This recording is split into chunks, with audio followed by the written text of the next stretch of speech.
numerical integration. So we've done a little bit of this before, so we're going to kind of speed through and not do this whole section. But like I said, I needed to record it because people are gone for Model UN.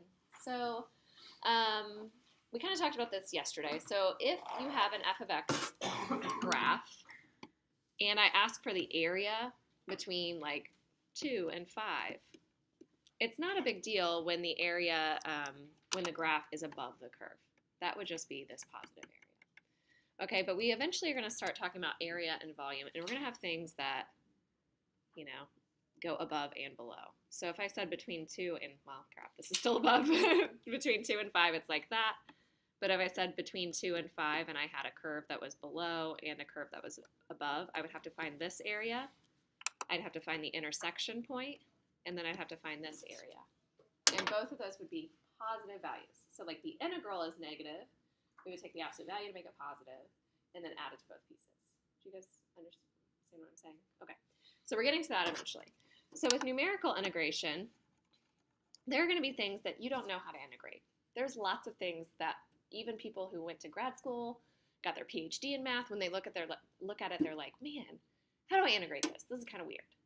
Okay, here's an example of one that maybe right off the bat, you guys don't know how to integrate. I'd be impressed if you do. Does anyone remember how to integrate this? We'll talk about it in a second. But maybe you don't know how to. Well, 1/3 of the AP Calc test is with a calculator. Okay, so you can use your calculator for 1/3 of the test. So we got to learn all these different ways to use the calculator. So it says if you were finding the area represented by the integral from 1 to 3 of 4 over 1 plus x squared, it is this area right here. All right, so if we're going to put this into our calculator, we use something called Math 9, right? Which is FN int. It stands for definite integral. Definite meaning numbers, 1 to 3, right? Now, some of your calculators are going to show up, and I don't know why my little Wabbit calculator is not working today. I got to figure that out. But some of them will show up, and you'll have like a FN int, and then you would put the function. So you would put in 4 divided by parentheses 1 plus x raised to the 2. That's the function, f of x. And you want to say with x values going from this to this. So our x values go from 1 to 3. Okay, that's how you would put it in. Some of you with the newer calculators, it will actually show up with the integration sign. So you would put in the 4 over 1 plus x squared, and then it says d, and then it wants you to put something right here, and you would put an x, so dx. So when you do that, what do you guys get? Did you say 4 point something? What'd you say? 1.855? Syntax error. Okay, syntax error. Oh, I forgot the X. Okay, good.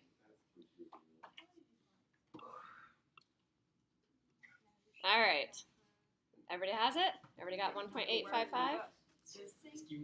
All right, make sure you're using the x to theta n, right? Not alpha x. All right, so going back to this, how do we actually integrate this? You guys probably don't know how to do this, but we're going to do things like this later. So if I have 1 to 3 and I have 4 over 1 plus x squared, we can actually pull the 4 to the front, and we have 1 over 1 plus x squared. Thinking back to your derivatives drills, what do you take the derivative of in order to get 1 over 1 plus x squared?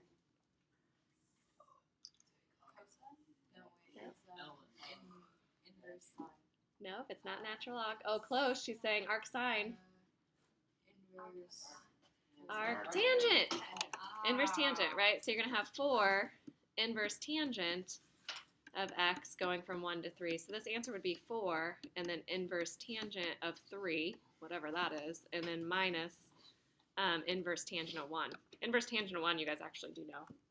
It's tangent of some angle gives you 1. What angle do you take the tangent of to get 1? Where are sine and cosine the same value?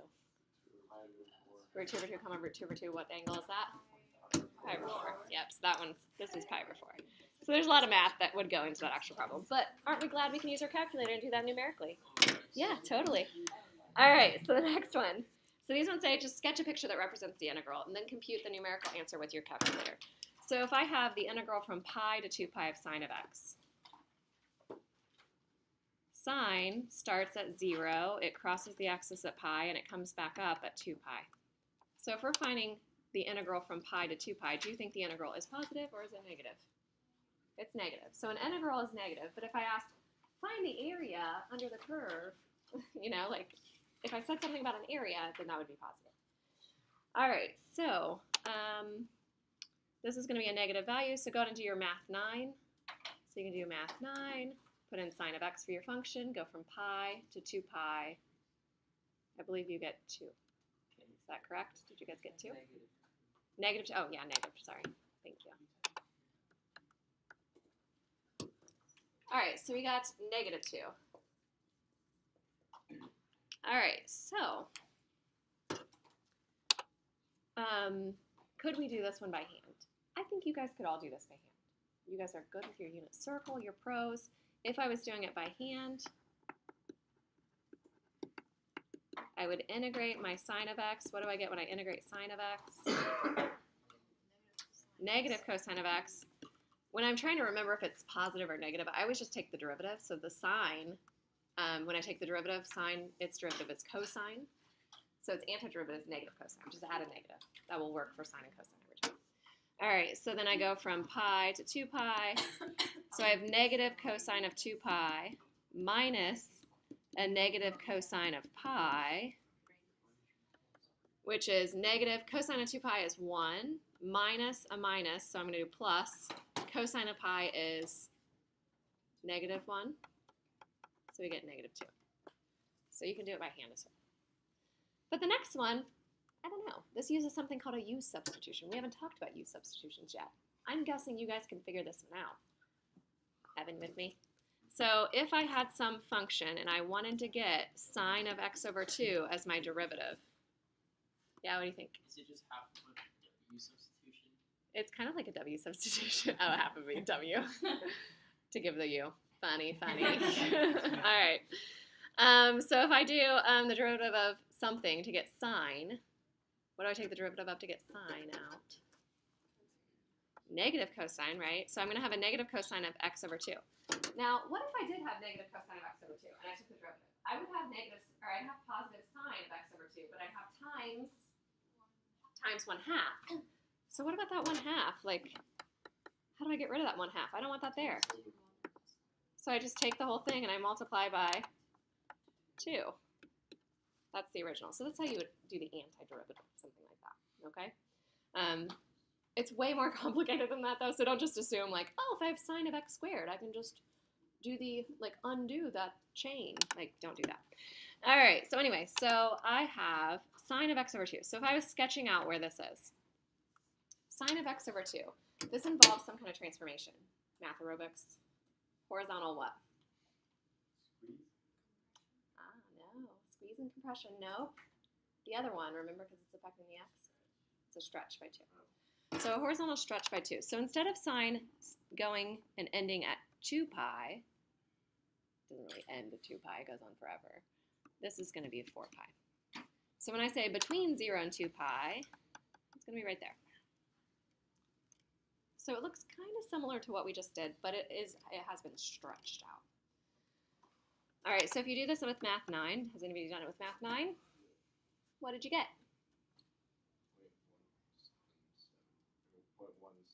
Uh-oh, no. Make sure you're in radian mode.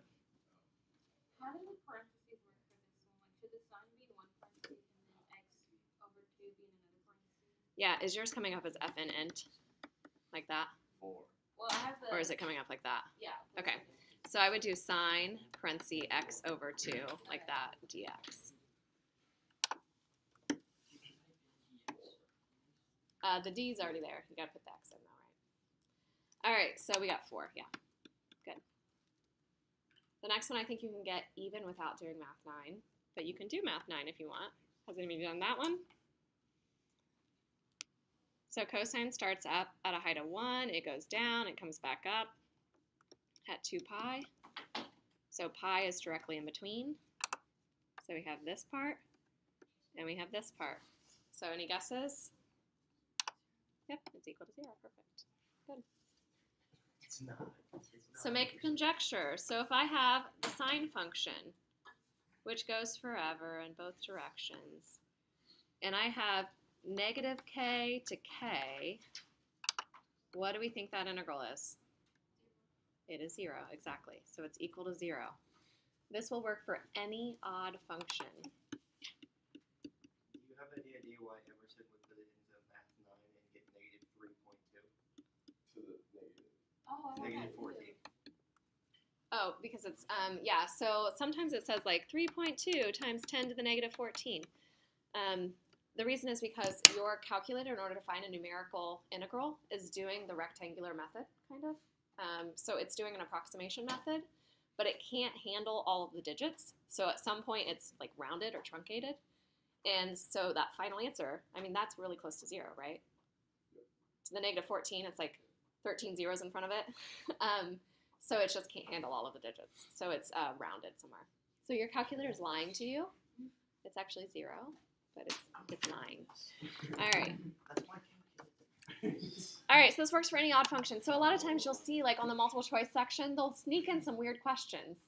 And you'll have things that say things like x cubed plus x all over sine of x dx going from negative pi over 6 to pi over 6. Like weird things, right? All you need to realize is that this is an odd function. So if I have an odd function and it's going from a negative value to its corresponding positive value, then this is all equal to 0. Okay, so you might see weird things like that, but just know that that's going to be equal to 0. All right, so it says, however, sometimes students make simple mistakes. So later in calculus, we're going to have integrals that switch above and below the x-axis like I talked about. So for instance, here's a sketch of x squared minus 5x plus 4. If I asked you to compute the area between the curve and the x-axis from 0 to 3, what we would be finding, so this will cross somewhere, is we'd be finding this to this. All right. And in order to find that area, I would have to break it into two integrals. I'd have to find the integral from 0 to 1 of my function, and I'd have to find my area from 1 to 3 of the function.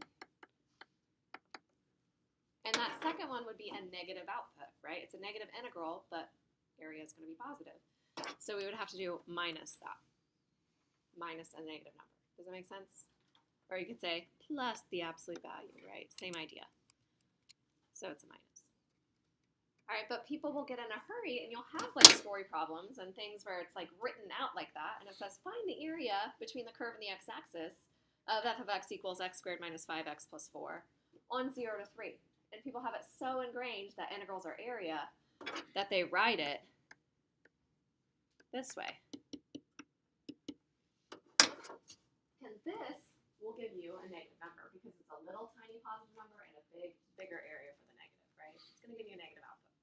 It's not going to be the same. Do you guys understand that? Okay, so don't get in a hurry and always assume that area is just, you know, from A to B. I'm just going to do it really quickly. All right, so here's what your homework's going to look like. So like this next example. So it says, compute the following integrals numerically. Only on your homework, you don't have this graph. So you're going to have to use your calculator skills. And you're going to graph the function and do a little rough sketch. Can you handle that?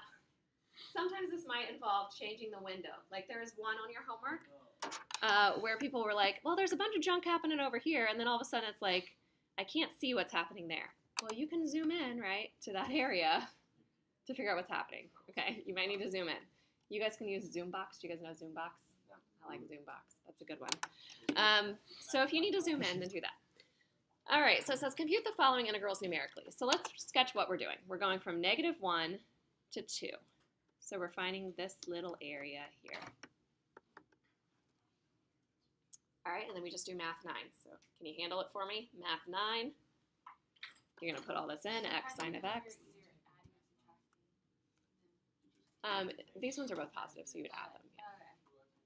But an integral is just, I mean, you're not actually finding an area. It's a lot of times it's represented by areas, but an integral will just be positive or negative, whatever it is. All right, what'd you get? Point? Is it something? What is it? 956. 0.956. Did anybody else get that? That's not what I got. I don't remember that number from first. Point. What is it? 2 point. I'm ready. 2.043. That one sounds more familiar. Yeah, that's it. All right, and same thing on the next one. So it's 0 to 5. This is kind of like the bell curve. You guys know the bell curve, which goes on forever. So somewhere where 5 is, I don't know where it is. It will stop. When we find the area there, what do we get?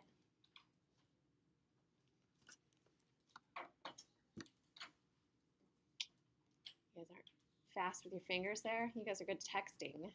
Not good at math nining. Will the e to the x square, would that all go in one parenthesis? It's e to the negative x raised to the 2 like that. So don't put it as e to the negative x raised to the 2 like that. Because that would take negative x times negative x, which makes it positive. Okay, what do we get? 0.886. You guys agree? Yep. All right, good. All right, so that's kind of how your homework is. This is all the same thing. Okay. So it says, as much as you want to use a calculator on the entire AP Calc exam, you need to know how to do this by hand too. Surprise, surprise. So we do the antiderivatives in the next section, which I've kind of previewed for you as well. All right, so I'm going to give you your homework, and you should be able to finish before you leave.